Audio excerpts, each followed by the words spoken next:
Bosman ruling. What was it and how significant has it been, since then? Massively. I still think it's probably the most important case in football history.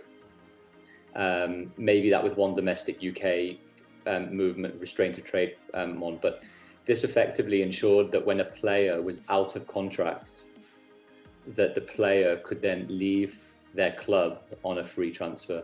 And it may sound very simple that should have been always the case, but pre-1995, that wasn't the case. Even if the player was out of contract with his current employer, that club would retain that player's registration. And so he or she then couldn't move to another club as a result. And that was seen basically as a restraint of trade.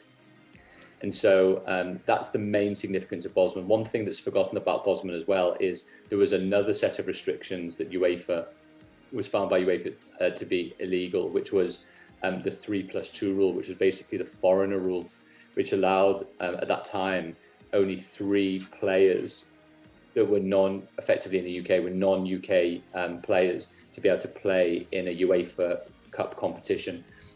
And that was ruled illegal under basically, discrimination under the grounds of nationality, that if you were an EU worker, i.e. a member of a member state in the European Union, then you shouldn't be discriminated against about where you were effectively born. So they were the 2 facets of Bosman. The VAR Show. The one place for your weekly football update.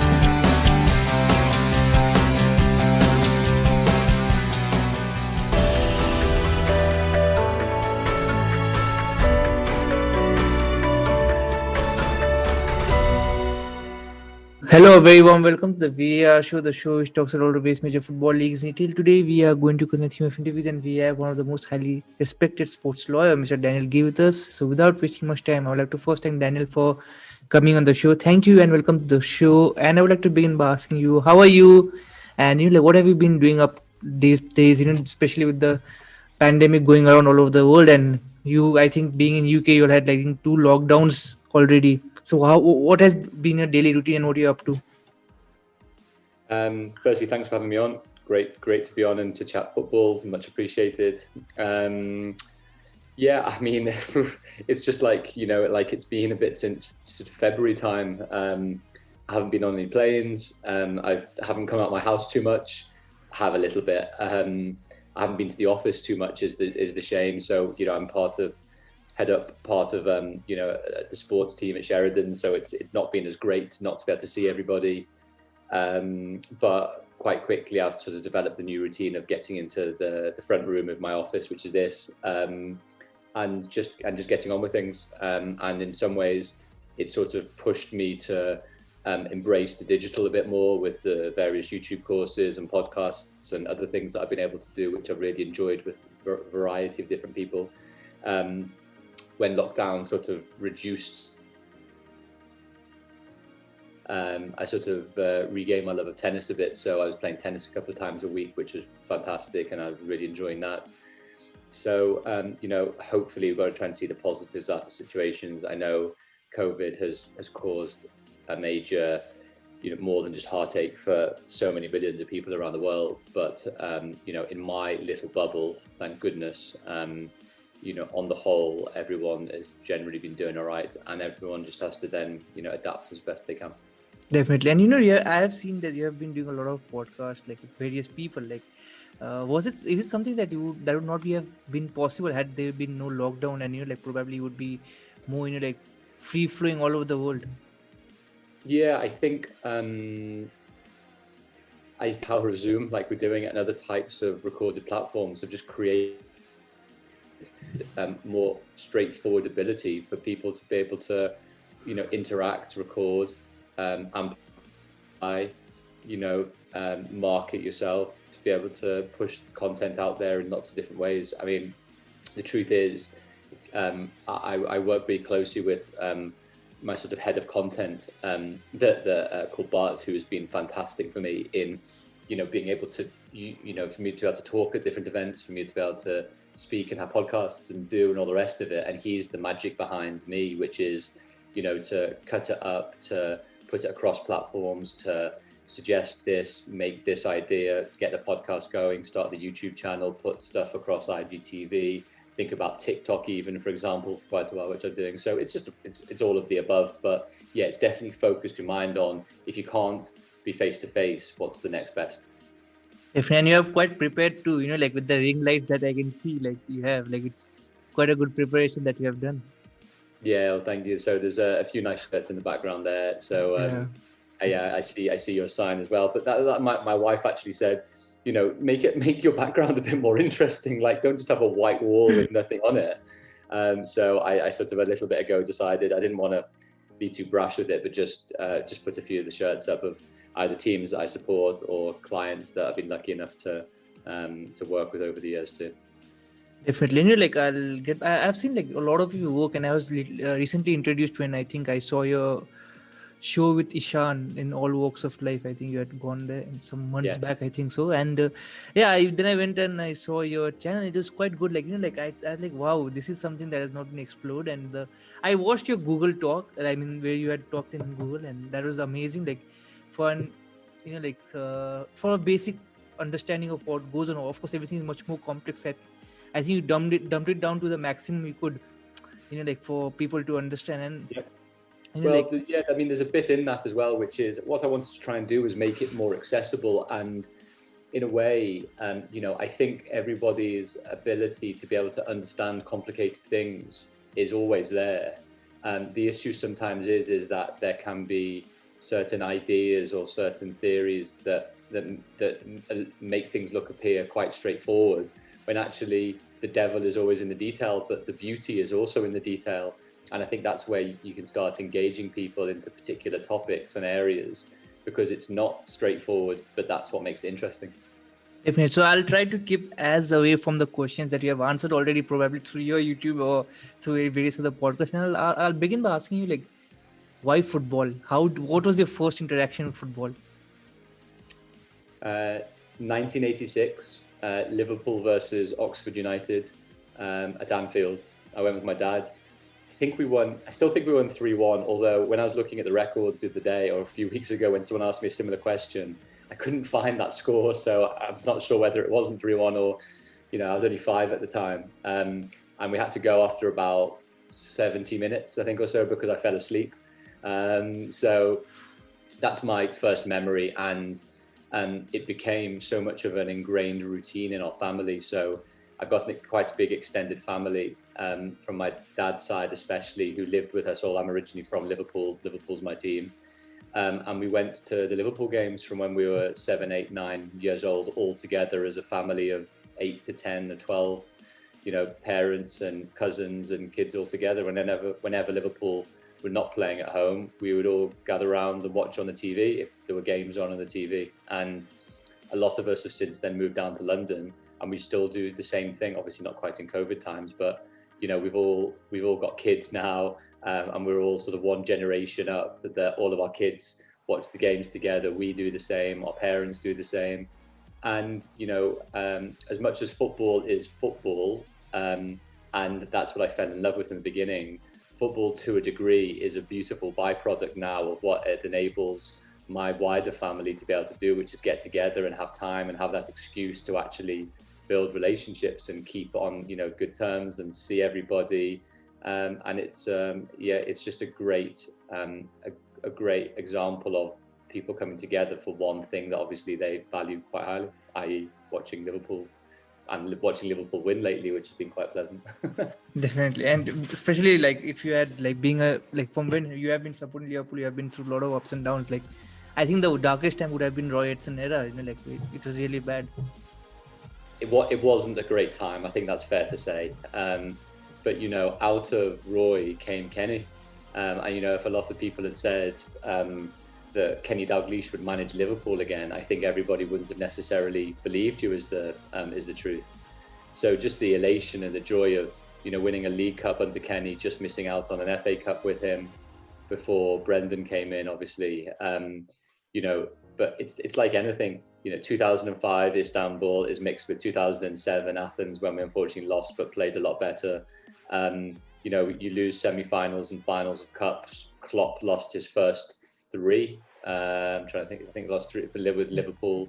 Yeah, League Cup, Europa League final, and Champions League final, and that makes the victory against Spurs obviously all the sweeter, and then obviously the Championship win. And the real shame of it was that the fans couldn't be there at the midst of that game or game before or game after that would have made the real difference. But hopefully that will come at some point in the future.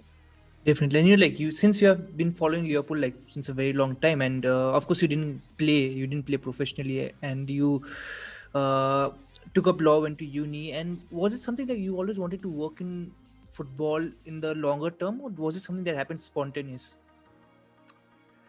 Um, Probably exactly you like me. I was always just trying to get as much info, trying to read as much about the transfer gossip, about what was going on with Liverpool, where they were in the league, what injuries was going on, what was the news. And back in my day, before the internet exploded at all, it was just local and national newspapers. That was it. I remember always coming home after school and just reading one or two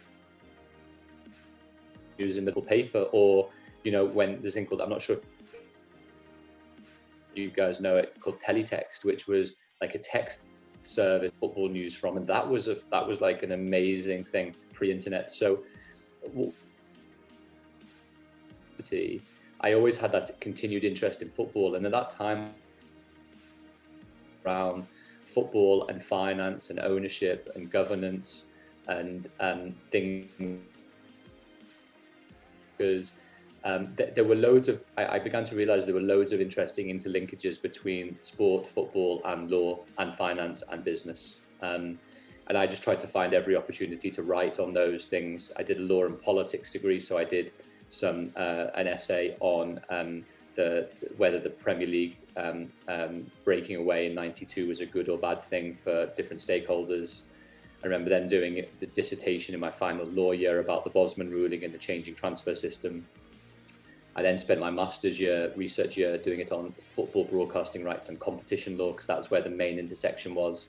So I was literally trying to find excuses to merge my interest in football. People call it passion, but I'm sort of morphing away from passion into curiosity. I almost think curiosity is more of maybe the helpful way of, I was just constantly curious about how things happened in football.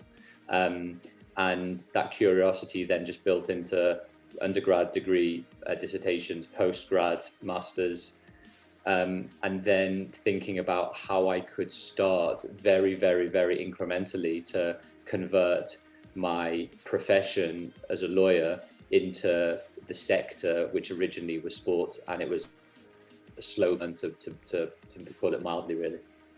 Definitely. And you mentioned some huge jargons related to football, like the Bosman, which I have few questions on, and you have written essays on it. So I'll not take much of your time, because you have already spoken a lot about all this in various other podcasts. So I have just like 4 maybe major terms or cases related to football, which probably our listeners would have heard about it but would not know much about it. And so if you could explain what it is, or what was its significance, it would be very helpful. The first one of the 4 is Bosman ruling. What was it, and how significant has it been since then? Massively. I still think it's probably the most important case in football history. Maybe that with one domestic UK movement, restraint of trade on, but this effectively ensured that when a player was out of contract, that the player could then leave their club on a free transfer. And it may sound very simple that should have been always the case, but pre-1995, that wasn't the case. Even if the player was out of contract with his current employer, that club would retain that player's registration. And so he or she then couldn't move to another club as a result. And that was seen basically as a restraint of trade. And so that's the main significance of Bosman. One thing that's forgotten about Bosman as well is there was another set of restrictions that was found by UEFA to be illegal, which was the 3+2 rule, which was basically the foreigner rule, which allowed at that time only 3 players that were effectively in the UK, were non-UK players to be able to play in a UEFA Cup competition. And that was ruled illegal under basically, discrimination under the grounds of nationality, that if you were an EU worker, i.e. a member of a member state in the European Union, then you shouldn't be discriminated against about where you were effectively born. So they were the two facets of Bosman. And okay, so yeah, definitely. So I wanted to ask you, like you said, like pre 1995, like even if your contract was over, you still were registered to the club. So basically, like, I just have a small doubt, like a question, or you may say, like, could they just keep them on the books without even playing them until they, like agreed a contract or something?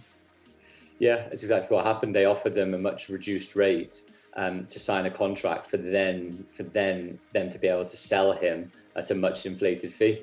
So it's crazy to even think that was what happened in those days, because the players didn't really have any choice, was the answer. But you're completely right in your surprise of this type of situation occurring. So like why do you think like it took so long to happen? And like Botsman himself did not enjoy a lot of fortune because of that, because the last time I heard, like, he was not well to do, in terms of at least financial health. What he has helped probably many other footballers too, but what do you No think? one would dare take on the system. No one would dare take on the system. He was a revolutionary. He was an outlier.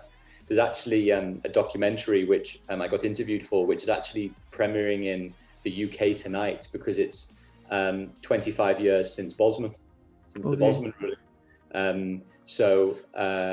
Yeah, he was the outlier. He was the one that upset the apple cart, really, because you can imagine, if you're a footballer with a relatively limited lifespan and time span, the last thing you want to do is take on the system, because as you can see, taking on the system basically cost him his career.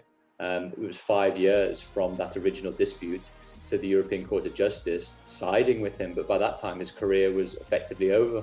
And then he obviously got into significant mental health, alcohol issues, bankruptcy problems, and he was the fall guy for a whole generation of players who were on in the elite bracket. Players like early on Steve McManaman, you may remember, a Liverpool player, back in, I think it was I can't even quite remember the year. I've got a feeling it was just towards the end of the millennium. Barcelona bid £12 million for him, which back in those days was a huge amount of money. Liverpool, McManaman rejects the transfer, and a year later he goes on a free transfer to Real Madrid. And that was just the start of that era of some elite players earning significant amounts, because clubs wouldn't have to pay a transfer fee, and those fees, or let's just say 80% of those fees, could be reallocated to the player to make him considerably richer than he otherwise would have done had there been a transfer fee included in the transfer. Definitely. So like again, like in terms of today's footballing world, is there anything that significant that can happen? Well, there are always who knows is the answer. Like, for example, what we're seeing in rugby at the moment is a big concussion issue, as well as in football as well. And it was announced today that a number of ex-professional rugby players are suing particular bodies because of either dementia or Alzheimer's, or particular significant medical conditions that should have maybe been addressed to earlier stage if they could have been. So I think there's a few elements which are of significance over the next period of time. I'm not sure whether it's quite to the systemic level of Bosman, but culturally and medically and sustainably, then absolutely. I think the other is data. Who owns player data, for example, and that whole player piece. Is it the clubs and the training records? Is it the player that should own the rights individually? Who, if a new club wants the old player data to particularly see certain things, does the player have to consent to that? Do they not? There's all types of issues, and that doesn't even touch on stuff like, cost controls, the financial fair play regulations, sanctions to big clubs that have breached the rules or otherwise, as has happened with Manchester City back in the day, or the ban that was overturned by City more recently as well. So there's always contentious stuff. Even last night in the PSG match, with the referee that's alleged to have made a racial slur against a number of players as well. And that's not even including the name of your show, the VAR show. I mean, over the last season and a half, VAR has been hugely controversial in the UK. So I'm not convinced there will ever not be enough talking points. The question is whether you can follow the right reasons and logic as to why things should or shouldn't be the case. Definitely, and he touched on a lot of stuff. So there, that which probably are the different points that I want to discuss. And I'll touch on the data part because that excites me because it's the current affairs right now. And you have like Zlatan going on against I think FIFA for his image being used. And again, like I think the game FIFA, not the actual FIFA, they are saying that we have taken from I think either from FIFA Pro or from the club, which again Zlatan denies that no one has taken permission from him. How does that situation get resolved? Because this is not a one-time thing. This has been happening for quite a while. If there was no legal procedure to take the data, Um, it's a really interesting one that's bubbling at the moment. FIFA Pro, which is the world governing, but the players governing body, world governing body, has entered into global agreements with computer games like FIFA to effectively license what they believe are particular rights that they either have permission, don't have permission for, have the ability to be able to use to for game manufacturers to then exploit as a result. Now, Ibrahimovic, Bale, through Riola and Jonathan Barnett, their agents, so it seems that they're close together by way of strategy on a variety of different things, including the new FIFA regulations, which we can talk about as well. They've questioned whether FIFA Pro actually have those rights to be able to provide to FIFA for FIFA then to exploit the image of those individuals in the games. Now, the issue that's also the case is Ibrahimovic plays for Milan, Bale plays for Madrid and Spurs. The point there that's worthwhile considering is those clubs have bilateral agreements with FIFA. So I would be shocked if, as part of that FIFA agreement, those clubs haven't provided permission for those players' images to be licensed into that game for those periods of time. So I'm not quite sure whether this is something of a power play against FIFA Pro, or whether this is something more nuanced, that they believe they should be giving their own personal permission for those rights to be granted, because it would seem, at least for a number of clubs and players, that EA's agreements with those clubs would probably grant those rights. and it's not only like the FIFA, the game part. It's even like how you mentioned data for maybe different betting sites, or even like different, like you have all these analytical sites which are using this data. So do you think like this thing, if it goes and if they fight it or whatever, like they overcoat, do you think this can be as instrumental as Boston? Because then each and every player would have his own rights, maybe, which they can probably sell to. Well, the query is whether they do already, and it depends on each national jurisdiction will have different laws as to image rights, ownership of rights, licensing of those rights of image. In some countries, there's no such thing as an image right. In the UK, there's no such thing as an image right, whereas in other countries, those types of rights are protectable. So the issue that anyone facing these type of things have to consider is that it varies across tons of jurisdictions. So a right in one country might not be the same in another. And that's where you get into a sort of myriad of problems, is the truth, or complexity. Definitely. And I'll touch on another topic which you have already touched upon, like third party ownership, which probably includes image, right? And for me personally, I had heard about it, but when I read Football Leaks, I think by Raphael Bushman, I think I was more introduced to the full concept of how prevalent it is, like in footballing. May not be in the UK, but outside UK, it's in Portugal, it's quite big, and other countries. So what is third party ownership? If you could explain, like our viewers, maybe like how I like how you like use simple terms to maybe like explain some certain stuff which probably I would never do. Yeah, no, thank you, and no pressure on me now to make sure I can give a good answer. But yeah, in simple terms, it's when so another entity apart from the club owns a future transfer value in that player. That's the simple 101, which is, what had happened in the past is that companies would have bought stakes in players' economic rights, their transfer rights, and provided that money to either a club or provided it to a player in return for some contractual promise that if they were transferred at a later time, then they would take a percentage of that future transfer. You're effectively speculating to accumulate at particular points. And obviously then younger talent is being identified as the basis for where a big transfer could therefore happen. And then that percentage obviously grows as a result. Now, what happened back in 2015 was that, and prior to that actually, with cases like Tevez and Mascherano in the Premier League and in the UK, was that third-party investment / third-party ownership was banned in the UK and a number of other European jurisdictions. That got extended worldwide by FIFA in 2015, so that no one apart from the player and or a former club by way of sell-on could own a future transfer value of that player. Whether that still happens in particular jurisdictions now would almost certainly be contrary to the FIFA regulations. But, at a time now where lots of clubs are suffering significantly, I just wonder whether there may be a slight reevaluation of the prohibition, simply because fresh capital is pretty much needed and required in a number of in territories. And effectively, what are the biggest assets of a club? And a lot of the time, that is the players.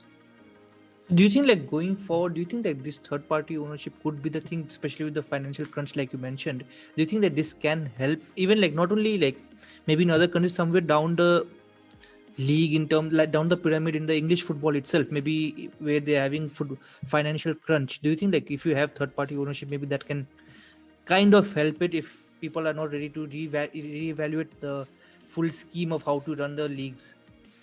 It's difficult because FIFA's quite strong position is there are too many integrity issues to contend with, and that actually, when a lot of people said what we need to do is regulate the activity, FIFA's view was actually it should be banned completely because of these type of integrity issues. If it's whether a club owner owns an investment fund that owns stakes in players that might be playing against that club, are there particular incentives that make things more difficult?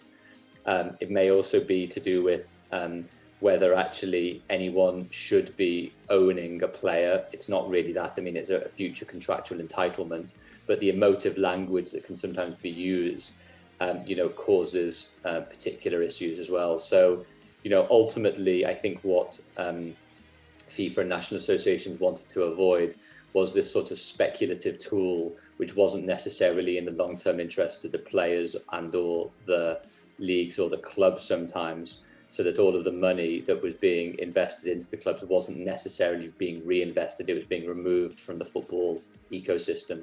Now, query whether some clubs like FC Porto and others in smaller jurisdictions that don't have the same TV broadcasting monies and don't have the same commercial appeal, they were using third-party investments to their advantage, really, because otherwise they were getting investment from big companies who were willing to invest their capital in exchange for the upside. And that gave them, and those clubs in particular instances, significant competitive advantage, which they used to their advantage. Whether then those entities had disproportionate influence on when players could be sold or how they should be influenced in terms of new deals or selling at particular marks or otherwise, I agree with some of those concerns. So I can't see third-party investment coming back in too much of a shape or form anytime soon. But again, you never know. Definitely. So I'll move to the last and final, like terminology that I would ask you to explain. And that is financial fair play, which you, of course, as a lawyer would have come across a lot. And what is it like? Is it there? Because many of them question, okay, only the smaller teams get punished because the bigger teams get away. And also there were apparently leaks about Man City, like what happened, like the emails, and which probably they claimed it was false. Like, what is your view on it? Like, is it there, or if it's there, is it fully applied? It's not well applied. I think there's almost two competing points when it comes to the financial fair play rules, and just remember that there are different types of fair play rules in different leagues, across leagues, and the different competitions. Like the UEFA equivalent is for the Champions League and Europa League participants, just as there is a Premier League equivalent. It's not called FFP, and just like there is a Championship one too, and in other leagues too. I think the first element is, from a systemic perspective, what was the aim of UEFA when they were putting in place these type of rules? And I think the aim was, as they quite clearly set out, clubs on a European level were making huge combined losses, over 1.7 billion euros for, I believe, the season ending 2010. Now, what does that mean? That means obviously that clubs aren't living within their means. They're not sustainably planning for the future.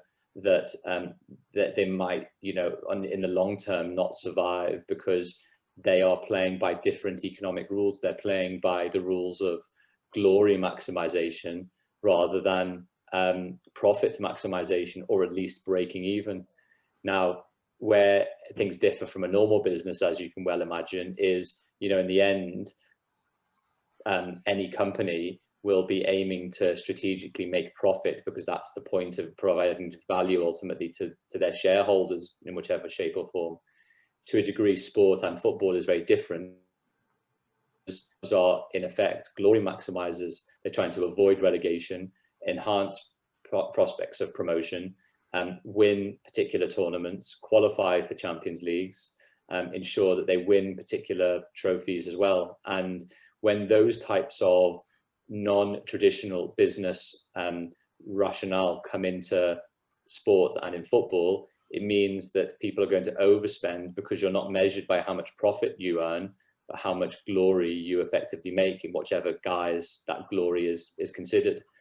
Which means then that the FFP rules were pretty essential to try and minimize all of the negative externalities of such an environment, which had festered for quite a while, and it had unfortunately led to a number of bankruptcies, a number of insolvencies, where clubs had been very close to going out of business. And as a result, those FFP rules at UEFA really changed the behavioural landscape for the vast majority of clubs competing in the competition, because they had to. Otherwise, there was at least the threat of significant sanction and potentially disqualification from the tournament. Now, and what that has led to is a systemic change in the business practices of clubs across Europe, which has to be a positive thing. I think that no one can doubt that positive trend towards general profitability of clubs, bearing in mind, obviously, the difficulty of the last year or so. Now, the second question, I think, is, have the rules been enforced as they should have been done, or have actually the rules could the rules have been clearer in certain respects, and could the enforcement of the rules been done in a slightly different way? Now, right when the rules were implemented, a number of clubs were effectively entered into plea bargaining deals with UEFA.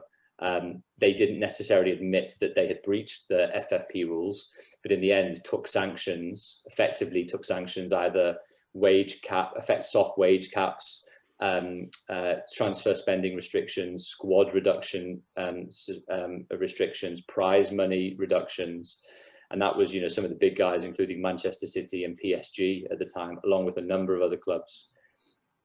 That then evolved into a situation more recently, as you talked about, where Manchester City were charged with effectively false accounting provisions based on football leaks and particular documentary disclosures.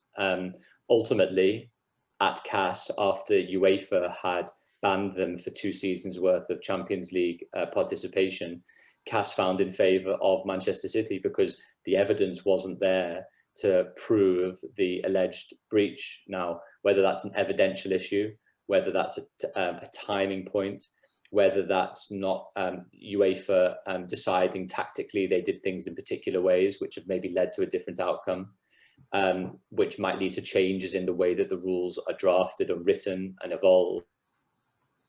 Then I see legitimate criticism of maybe UEFA being able to do things differently at certain times. But I don't think what can be in question is the underlying ethos of the rules, which is to get clubs strategically and behaviourally along a much more self-sustaining path.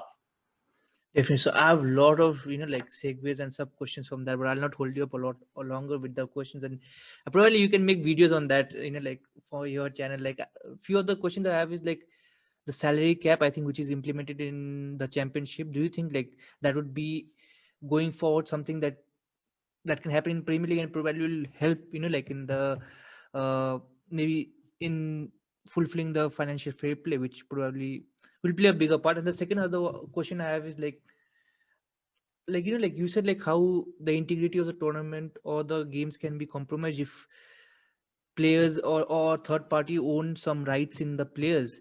But that kind of does happen when like a certain body owns multiple clubs across Europe. Like it Good kind of question. happens like Good question. like you have like I think RB Salzburg and RB Leipzig played, I think last year, this I don't remember, I think this year itself in the Champions League, I guess. So like it's already happening. And do you think like UEFA are turning a blind eye towards it or something?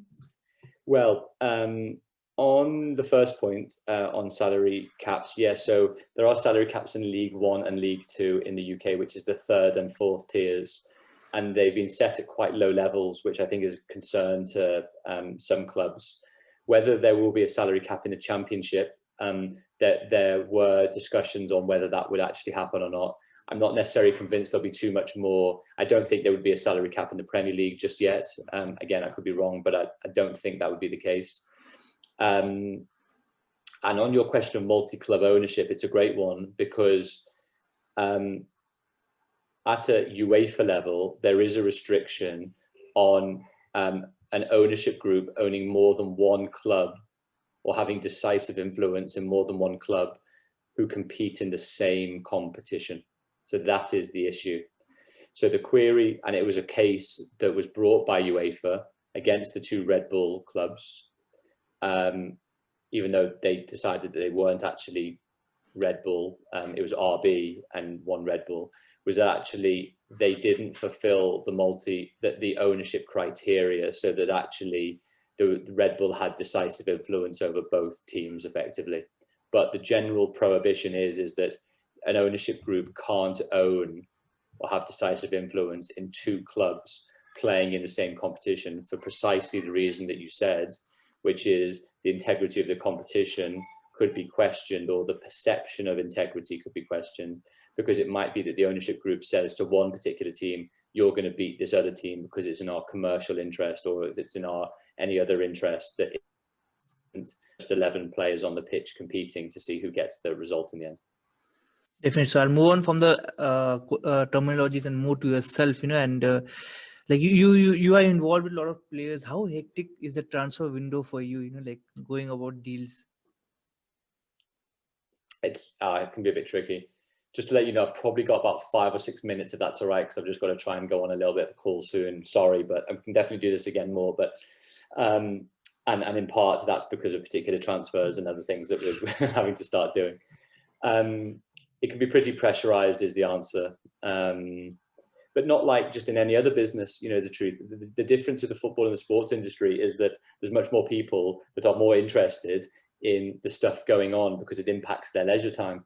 It impacts their day-to-day. It impacts their identity, their club, the right and the wrong, the stories around the games, which is significant. And it just means that you being, or myself or anybody else being in the public eye, looking at these type of things, then becomes you got to be on your guard. You've got to try and do the best for your client. You've got to sometimes say no. Sometimes you've got to hold up deals for particular reasons. Sometimes you've got to play good cop or bad cop, or both, or neither.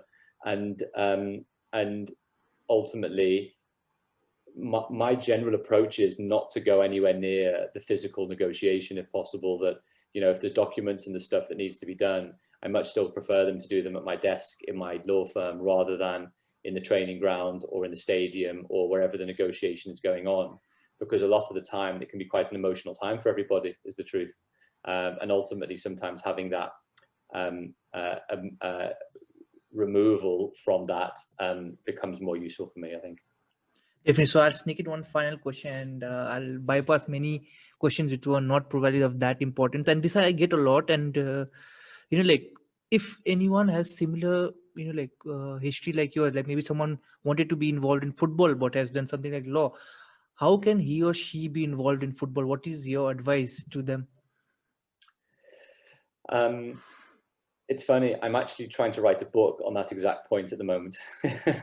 So, but and it's a great point that I'm still trying to work through myself in my experience. But I think my view is be patient, strategic at the same time. Don't expect it to happen overnight. It's taken me the best part of 15 years to become a sports and a football lawyer. I was working in tons of different sectors: pharmaceuticals, aviation, automotives, financial services, telco, media, and sport as well. So what I mean is that what I've realized becomes more important over time is your actual technical legal skill set rather than your sector knowledge. Your sector knowledge will hopefully grow and develop. And you can usually do two things at once. First, it's ultimately becoming the best technical lawyer that you can be in the area that you want to specialize in. If it's contracts, if it's employment law, if it's intellectual property, if it's disputes, if it's corporate and mergers and acquisitions, for example. But ultimately becoming the best technical lawyer first, and then afterwards thinking about, or at the same time thinking about, how do I improve my knowledge of the sector? How do I network well with people? What have I got to offer for other people? How can I build my knowledge and understanding of the sector at the same time? That's what I would say, and just be patient, because nothing comes overnight, but it's much better to be sustaining or sustainable in your approach rather than just think, I've got to do it in the next year, or I've got to join a law firm that does it, or I've got to do this. Because ultimately the thing that will probably sustain you is your interest in the sector, and that's the thing that grows over time, which means you can mix your technical skill set with your sector interest as well. Definitely. So, like, on that note, Daniel, thank you so much for talking to me, and I wish you all the best for your second book and all the deals that you're going to see through like in the coming months. And hope to talk to you again soon and discuss about your first book, Done Deal, which probably we didn't touch upon a lot today for whatever reasons, and also about your second book, hopefully that comes out soon. Till then, take care, stay safe, bye. Thanks very much, and yes, we'll do the second one maybe in the new year. Thank you so much. Hopefully, let's see. Yeah, hopefully. Player-wise, it would have to be Steven Gerrard, just because, again, before he became a journalist, he was someone I just admired massively in terms of the absolute complete footballer. I think if you were trying to make a footballer in a factory, it would be Steven Gerrard, someone who, I think JB Carragher summed it up best once when he said, Steven Gerrard's biggest strength is he doesn't have any weaknesses. The stadium. I don't see really need to do that, mainly such a big spending. But it's true that it would be a fantastic stadium. That's not bad, but you have to be careful, and mainly at this moment when we are going to face a very difficult time.